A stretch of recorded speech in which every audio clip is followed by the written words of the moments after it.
sualı qoyduq ki, niyə istiğfara bu qədər təkid olunub, niyə insan həmişə üzr istəməlidir və bu halın bizdə yaranmağı üçün, üzrxahlıq halının yaranması üçün biz nələr eləməliyik? Bütün Allah dostlarına baxın, peyğəmbərlərə baxın, imamlara baxın. Onların stabil halı üzrxahlıq halıdır. Həmişə.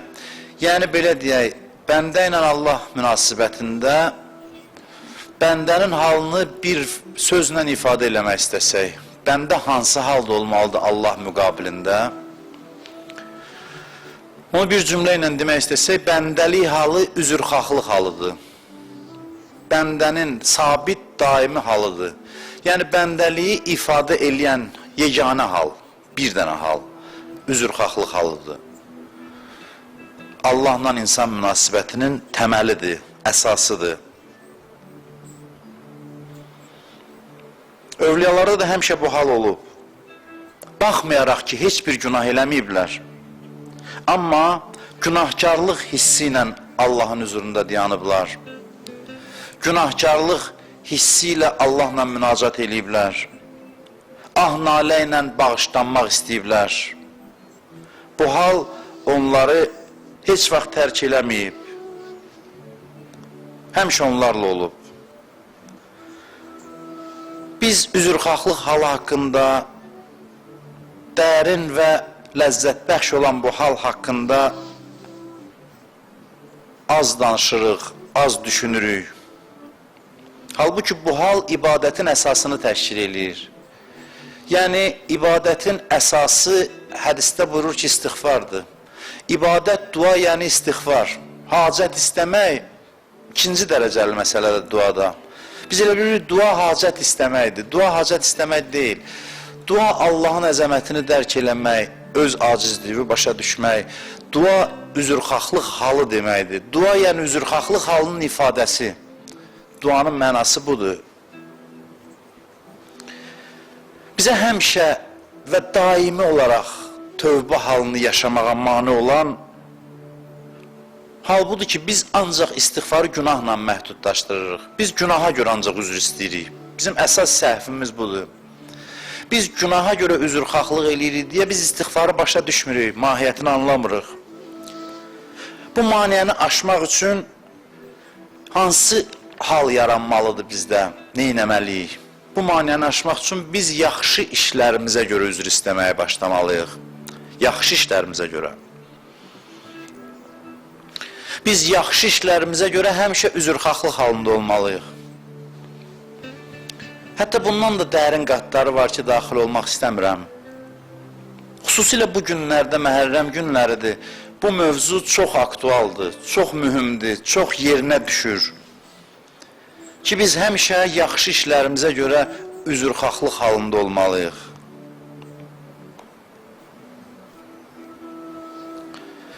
Biz günahlardan tövbə eləməkdən əlavə yaxşılıqlarımızdan da üzr istəməliyik. Yaxşılıqlarımıza görə üzr istəməliyik. Və bu çox gözəl bir haldır bir insanda yaransa, qəlbdən yaransa. Necə olur, məsələn, belə deyək də bir insanın boynumuzda çox haqqı olur.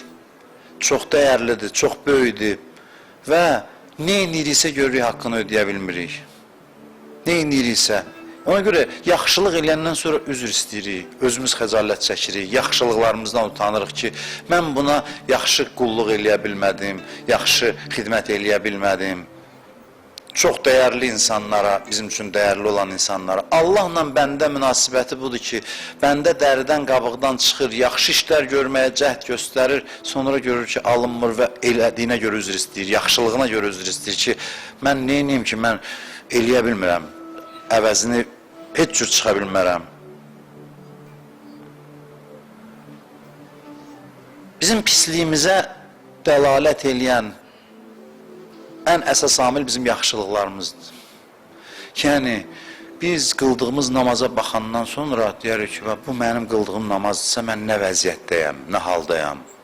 Bizim vəziyyətimizin pisliyinə dəlalət eləyən təkcə günahlarımız deyil, bundan daha mühüm yaxşılıqlarımız bizim vəziyyətimizin nə dərəcədə acınacaqlı olduğunu göstərir. Adam öz vəziyyətinin mənfi olmasını yaxşılıqları ilə qiymətləndirə bilər. Namazlara baxaq ki, mənim qıldığım namaz budur. Oruclara baxaq, Quran oxumağa baxaq, xidməti araşdırırsan, görürsən, 50 dənə içindən niyyət çıxır, qarışıq niyyətlər olur. Amma bizi yaxşılıqlarımız məğrur eləyir və biz özümüzdən razı oluruq. Hansı şəkildə biz ibadət edirik, onun haqqında bir özümüzü təftiş eləyək, baxaq.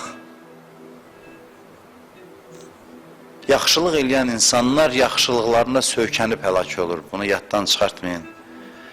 Yaxşılıq eləyən insanlar özünü günahkar saymır, buna görə həlak olur. Övliyalar Allahın qapısına gedəndə dar ağacına gedən adam kimi münacat eləyiblər. Elə bil ki, nə qədər üzr istəyib qəbul eləməyiblər, nə qədər üzr istəyib bir xətasına, cinayətinə görə qəbul eləməyiblər. İndi aparırlar dar ağacına və axırıncı üzrxahlığını eləyir ki, bəlkə qəbul oldu indi. Belə bir halla münacat eləyib övliyalar, belə bir halla. Və bir daha qayıtmaq istəyirəm, bəhsdən xəbərsiz adamlar, uzaqdan buna qulaq asan adamlar deyər ki, bu hal istirabdır. Bu necə haldır ki, insan bütün gün özünü dar ağacına getmiş adam kimi hiss eləsin? Bu istirabdır, həqiqətən də yox. Çünki bu insanlara Allah elə bir aramlıq verir ki, elə bir eşq yaşayırlar bu halla ki, onların istirabı olmur. Onlar əksinə bu haldan aramlığa keçid eləyirlər. Allahla aranda heç bir şey olmasın gərək. Heç bir xeyir, əməl Allahla sənin aranda olmasın, aron boş olsun. Heç bir söykənəcək bir xeyir, əməl olmasın. Bütün xeyir əməllər ki, sənin fikrində var, şirkdir, Allaha şərik qoşmaqdır. Allahla aron gərək tərtəmiz olsun. Allahla üz-üzə deyəndə heç nə yoxdur, heç bir əlavə bir şey yoxdur. Şirkin həqiqəti budur, tövhidin həqiqəti budur. Tövhid və şirk bu mərhələdədir. İnsan baxsın, görsün ki, heç nə tapa bilmirəm özümdə ki, onu təqdim edeyim Allaha. Bu bəndəlik halıdır. Və bu, belə deyək, sadə təvəzzökarlıq deyil, bunun dərininə getdikcə görsən ki, bundan başqa cür ola da bilməz. Sanki necə deyim, bir lütf eləməyə bir bəhanə qoyub əməli. Əslində, əməl lap dərinə gedəndə heç bir rol oynamır. Sadəcə olaraq əməl o təqsirkarlıq hissini yaradır səndə. Əməl bunun üçün bəhanə qərar veriblər. Yoxsa birdən elə bilərsiniz ki, sizin əməllərinizin gücü var, sizi harasa aparsın. Yoxdur. Peyğəmbər deyir, mənim əməlimin gücü yoxdur. Əməl nə üçündür? Keçmişdə bunu demişəm. Əməl eləyirsən, elədikcə başa düşürsən ki, heç nə eləyə bilmirsən. Əməl bunun üçündür. Eləməsən, bunu başa düşməzsən. Əməl bu halı səndə yaratmalıdır ki, mən heç nə eləyə bilmirəm. Mənim elədiklərim azdır, acizdir. Bax, bu hal Allah bizdən istəyir. Hər şeydən ümidsiz olanda Allah cavab verir. Nəsə beynində var ki, məsələn, mən günahkarım, amma namazım da var. Amma ziyarətim də var. Ammalar imkan vermir ki, biz yaşayaq. Amma heç nəyim yoxdur. O yana çevir, bu yana bax, heç nəyim yoxdur. Allah o zaman cavab verməyə başlayır. O birinə zəng eləyərsən, götürər ya götürməz. Əlaqə nə zaman yaranır? Bax, o əlaqə onda telefon zənginə belə deyək də məcazi, o zaman cavab verirlər ki, sən beynində heç nə söykənəcəyin olmasın, onda cavab verməyə başlayırlar.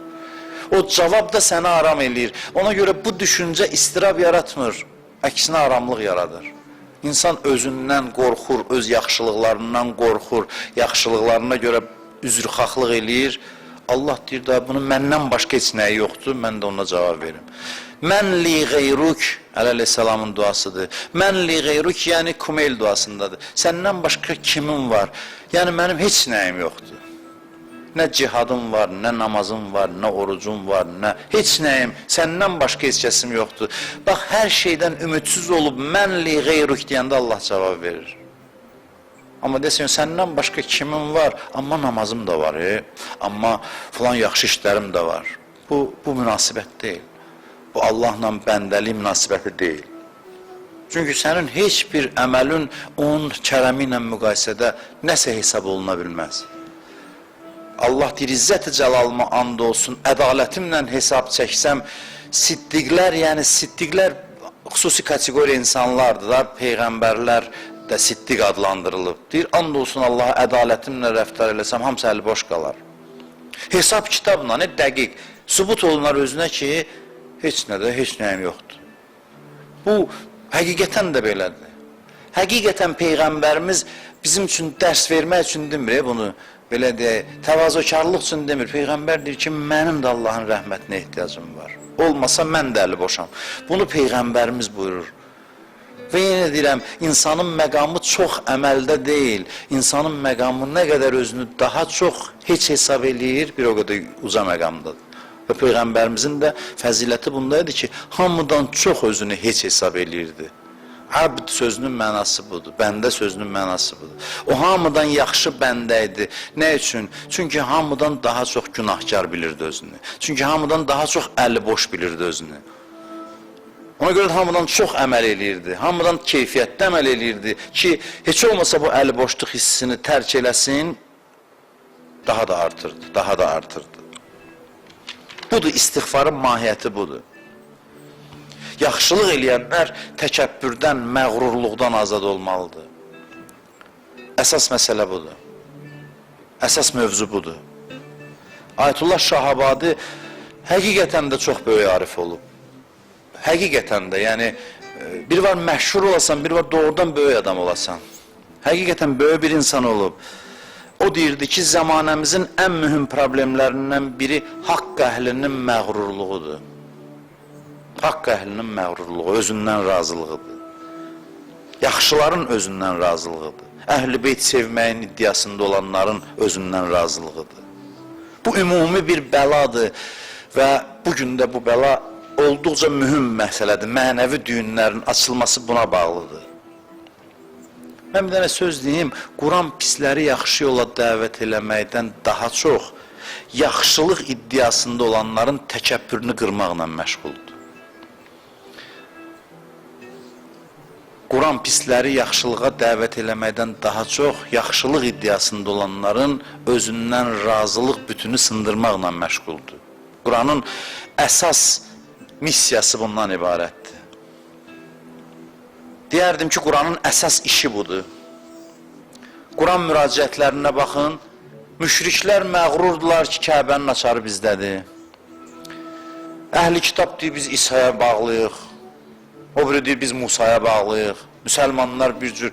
Quranın başqa bir dərdi yoxdur ki, insanın içində bu iddiaların doğru olmadığını bildirsin. Başları aşağı salsın nəhayət. Quranın əsas işi bundan ibarət. Biz elə bir pisləri gətirir, din yoluna dəvət eləyir. Bəli, bu var. Amma Quranın əsas ana xətti bu deyil.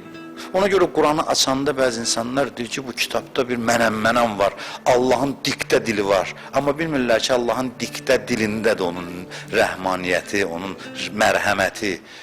O diktə dili həmin o iddialıların təkəbbür bütünü sındırmaq üçündür ki, bundan başqa xoşbəxtlik yolu yoxdur. Belə dırnaq arası deyək, Allah naçar qalıb bizlə belə danışır. Hey, mən deyir ki, sənin üçün də kim məni əritsin ki, mən demə, mənə məxsusdur, ancaq Allaha məxsusdur. Mən demə ki, bədbəxt olursan, sənin bədbəxt olmamağın üçün mən deyir Allah öz barədə ki, sənin üçün də məni əritsin. Çünki ondan bir zərrə içdə qalırsa, üfunət qoxusu verir. Üfunət qoxusu verir. Onu qəlb mütəxəssisləri bilir ki, bax bundan mənfi bir qoxu gəlir, mənfi bir hal gəlir. Çünki bu nədənsə razıdır, nəyəsə arxayındır. Təmizdə Allahla öz arasında bir dənə balaca bir nöqtə qalsa ki, mən buna söykənim, bax bu var ha, bu qəbul olunmayacaq, cavab gəlməyəcək. Mümkün deyil. Və biz bu söhbətləri danışırıq ki, bəlkə təsirlənək. Hər dəfə də ümidimizi itirmirik. Hamı deyə bilər ki, bunları bilirik, bilmirəm nə qədər dərəcədə bilirik, bilmirik. Amma bunlar təkrar deyilir, hər dəfə deyirəm ki, bəlkə bu dəfə özümə və mənə eşidənlərə təsir elədi və yəqin də ki, təsirsiz ötüşmür. Sözün hər bir halda təsiri var. O sözün sahiblərinin hörmətinə görə. Allah məğrurların, özündən razıların mənəmçiliyini aradan aparmaqla məşğuldur. İddialıların. Niyə işi budur Allahın? Deyərəm Allahın işi budur, ona görə ki, insanın xoşbəxtliyinin yeganə maniyəsi budur. Bəzi nadan adamlar deyir, açır, Allah deyir, özünü tərifləyir. Güya ki, Allahın özünü tərifləməyə ehtiyacı var. Qurana səthi baxışın nəticəsidir. Mərhəmət bu deyil ki, elə birinə sığal çəkəsən. Mərhəmət budur, əsl mərhəmət budur ki, onu Allahın əzəməti ilə qarşılaşdırıb, içində olan o bütləri əridəsən ki, bu nəhayət ki, xoşbəxt olsun. Quranın bu diktə dilindədir bütün əzəməti, gözəlliyi və Allahın rəhimliliyi burada gizlənir. Bunu tapmaq lazımdır. Bəli, Allah pisləri də cəzb eləyir. Amma Allahın əsas işi iddialılarlandır. Düz yolda olmağı iddia eləyənlərləndir. Allahın əsas ayəsi budur. Ya eyyuhəllədinə amenu, aminu. Ey iman gətirənlər, iman gətirin. Nəhayət ki, iman gətirin. Öbürləri bildiysiniz ki, iddialısınız, iman gətirin. Bəsdir oyun çıxartdınız, bəsdir özünüzü başqalarını aldatdınız, bəsdir haqq yolunun maniyəsinə çevrildiniz, özünüzü təmizləyin, iman gətirin nəhayət. İddialarınızı doğruldun, iddia eləməyin ümumiyyətlə.